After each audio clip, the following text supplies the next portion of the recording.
Class 5, Chapter 4, Democratic Republic of Congo, second part.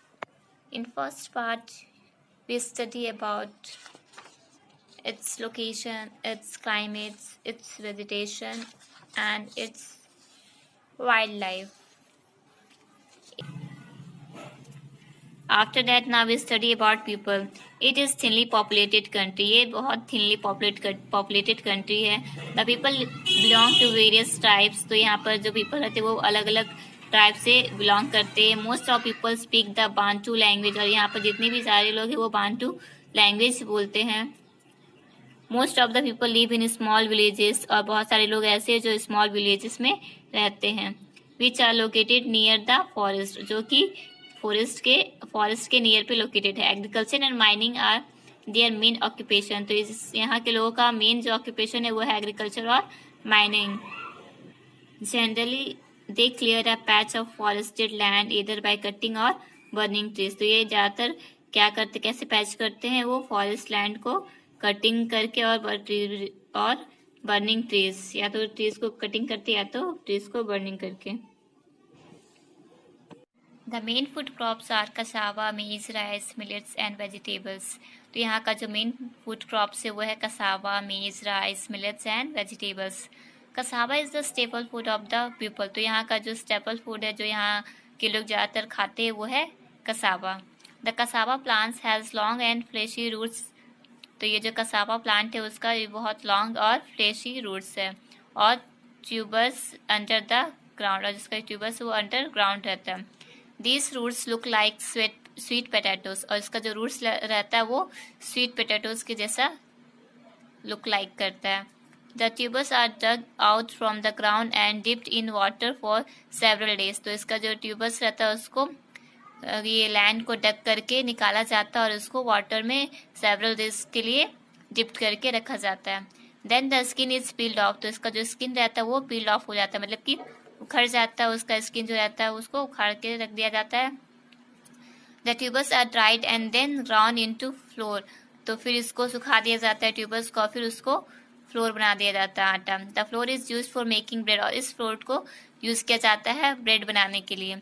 The cassava plant can grow to a height of about 1.5 meters. ये जो cassava plant रहता है वो कितने height तक grow करता है, ये 1.5 meters.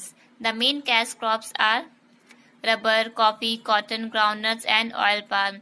और जो मेन कैश क्रॉप है यहाँ का वो है rubber, coffee, cotton, groundnuts and oil palm. A large number of pygmies also live in the dense forest. और यहाँ पर बहुत सारे लार्ज नंबर पे पिग्मीज जो रहते हैं वो यहाँ पर पे लिव करते हैं डेंस फॉरेस्ट में. They are short saturated people who lives in houses made from the tree branches, twigs and leaves. अभी ये पिग्मीज होते क्या वो बताया जाए. They are short saturated people. ये जो रहते हैं वो शॉर्ट हाइट के पीपल रहते हैं जो ट्रीज ब्रांचेस से बने हुए घर में रहते हैं. और पत्ते जैसे कोई घर रहता है ना, पेड़ से बना रहता है, पेड़ का जो लकड़ी रहता है उसको बना करके पत्ते से ढक करके, तो वो इसी टाइप के घर में रहते हैं. Their main occupation is hunting and gathering honey. तो इन लोगों का जो मेन ऑक्यूपेशन रहता है, काम रहता है, वो रहता है हंटिंग, शिकार करना, और गैदरिंग हनी या तो शहद को कलेक्ट करना. Pygmies are the shortest people in the world. और ये जो पिग्मीज रहते हैं वो बहुत शॉर्टेस्ट पीपल रहते हैं वर्ल्ड के. Their average height is less than 1.5 metre या 5 फीट. तो इसका जो इन लोगों का जो हाइट रहता है वो 1.5 मीटर से भी कम रहता है.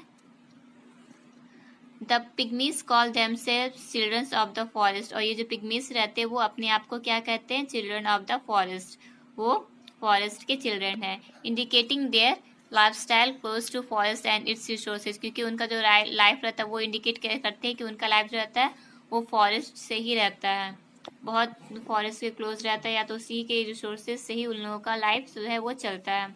घर भी उन लोगों का फॉरेस्ट से ही बना रहता है, फॉरेस्ट की लकड़ी या पत्तों से ही बना रहता है. After that now we study about industries. The country is rich in mineral resources. तो हमारा कंट्री जो रहता है वो, ये कंट्री जो है वो मिनरल रिसोर्सेस का रिच है। Katanga in south Congo is rich in minerals like small diamonds, copper, gold and manganese.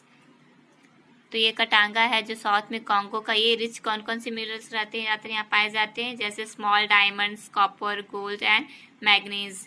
The Democratic Republic of Congo is the largest producer of cobalt and industrial diamonds in the world. ये जो democratic Republic of Congo ये largest producer है, वो बहुत ज़्यादा produce करता है किसको, कोबाल्ट और इंडस्ट्रियल डायमंड्स। तो ये पूरे वर्ल्ड में सबसे ज़्यादा इस चीज़ को प्रोड्यूस करता है। The other minerals found in the country are copper, tin, gold, uranium, zinc and silver। तो यहाँ पर और अदर मिनरल्स है जो खनिज पाए जाते हैं, यहाँ पे खनिज पदार्थ जो यहाँ पे अलग पाए जाते हैं वो है कॉपर, टिन, गोल्ड, यूरेनियम और zinc and silver. Most of the minerals are exported. तो यहाँ से बहुत सारे जो इतने ही मिनरल्स है ज़्यादातर उसको एक्सपोर्ट किया जाता है, मतलब कि बाहर भेजा जाता है। The Democratic Republic of Congo has only a few industries and most of them are located in the major cities like Kinshasa, Lubumbashi, Likazi and Matadi।